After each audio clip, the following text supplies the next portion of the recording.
Hi, I'm Marty Nemko. Here are two COVID-related worries that my clients have expressed.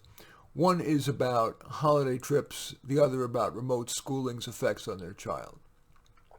I've converted these into composite letters and I add my response. Marty, my wife and I are invited to a 3-day Thanksgiving family gathering. My wife very much wants to go, in part because she has cabin fever from following all the public health urgings to stay home. I'm nervous about going, even though the hosts assure us that they're reducing the risk. They're asking people to have had a recent negative COVID test. Lots of outdoor time that's going to be socially distanced and masked. Then when indoors, masked and socially distanced, windows open with the heat turned up, sanitizer bottles all around. Well, I'm nervous because even though the air during a flight is good, the air doesn't circulate as much when the plane's on the ground, taxiing or waiting on the tarmac.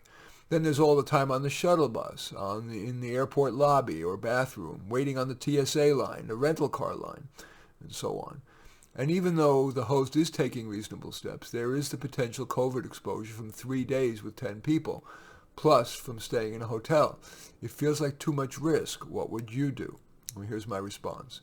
Dear Scared, might the two of you agree to go only for Thanksgiving Day?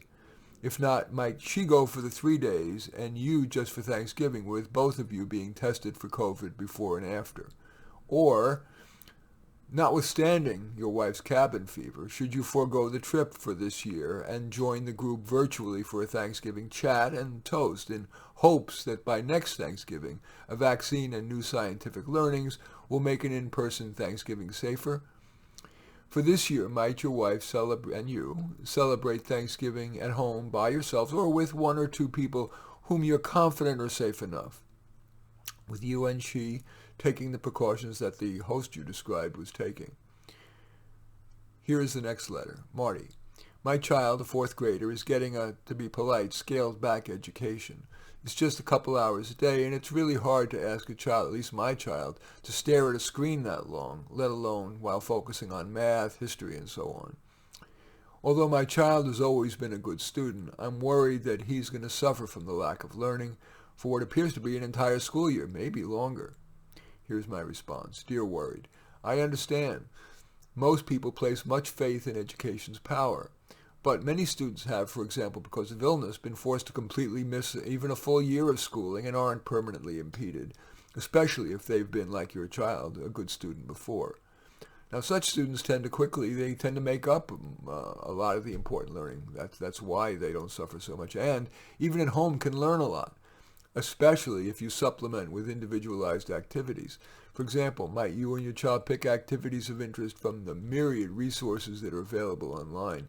If you Google homeschooling resources, you'll find a lot of links.